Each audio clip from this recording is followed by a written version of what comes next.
कभी सोचा है कि एक छोटे से YouTube चैनल के आंकड़ों के पीछे क्या कहानी छिपी हो सकती है? आज हम ठीक यही करने वाले हैं। समझिए कि हम एक तरह की डिजिटल खुदाई कर रहे हैं, एक ऐसे चैनल की जिसके सिर्फ 11 सब्सक्राइबर्स हैं, और देखते हैं कि इसके डेटा से हमें क्या पता चलता है। YouTube एक बहुत बड़ा प्लेटफॉर्म है जहां अरबों लोग हैं, लाखों चैनल हैं।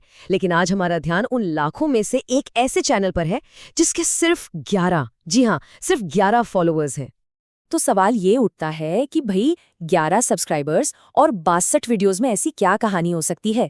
सच तो ये है कि नंबर्स में एक इंसान की पूरी जर्नी छिपी है, उनकी कोशिशें, उनके एक्सपेरिमेंट्स और उनका संघर्ष।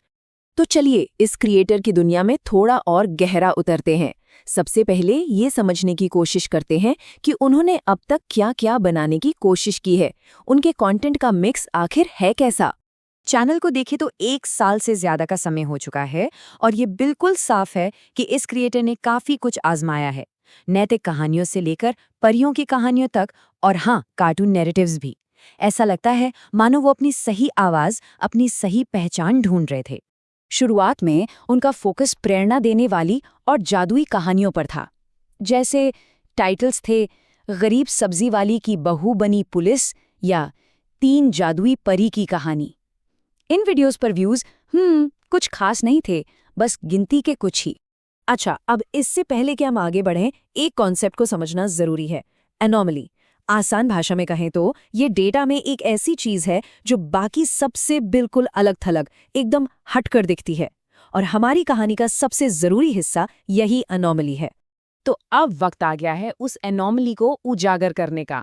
वो एक वीडियो जो बाकियों से बिल्कुल अलग खड़ा है। और उस वीडियो का टाइटल था धोखेबाज आलू कार्टून। सुनने में काफी सरल सा कार्टून लगता है ना? लेकिन इसके नतीजों ने सबको, शायद क्रिएटर को भी हैरान कर दिया होगा। 469 व्यूज।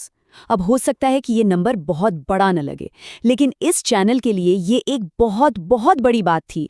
ये उनके औसत व्यूज से कई गुना ज्यादा था। ये एक छोटे से भूकंप जैसा था।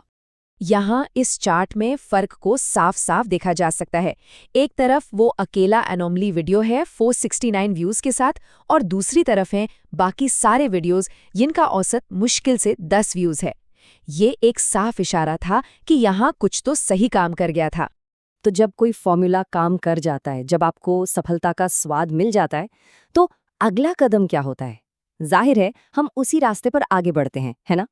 लेकिन यहीं पर हमारी कहानी में एक बहुत ही हैरान करने वाला मोड़ आता है। अपनी सबसे बड़ी हिट के ठीक बाद इस क्रिएटर ने एक ऐसा कदम उठाया जिसकी उम्मीद शायद ही किसी ने की होगी। एक बिल्कुल नई दिशा। जरा इस टाइमलाइन पर नजर डालिए। 1 साल पहले नैतिक कहानियां जिन पर औसतन 10 व्यूज थे। 4 दिन पहले वो कार्टून हिट जिस पर 469 व्यूज आए। और फिर सिर्फ 1-2 दिन बाद studies on GK, general knowledge. ये एक बहुत बड़ा और चौंकाने वाला बदलाव है। जो फॉर्मूला काम कर गया, उसे अपनाने के बजाय इस क्रिएटर ने उसे छोड़कर एक बिल्कुल ही नया रास्ता चुन लिया। पर सवाल है, क्यों? यही इस कहानी का सबसे बड़ा रहस्य है। तो आखिर इस एक चैनल की कहानी से हम क्या सीख सकते हैं?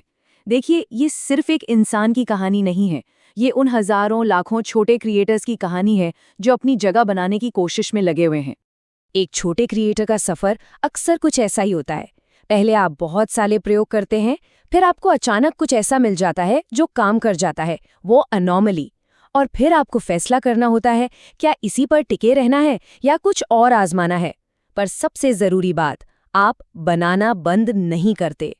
ये चैनल सिर्फ आंकड़े और चार्ट्स नहीं है, ये एक इंसान की कोशिशों का एक रियल टाइम लॉग है। एक ऐसा इंसान जो अपनी आवाज ढूंढ रहा है और ये उम्मीद कर रहा है कि कोई तो उसे सुनेगा।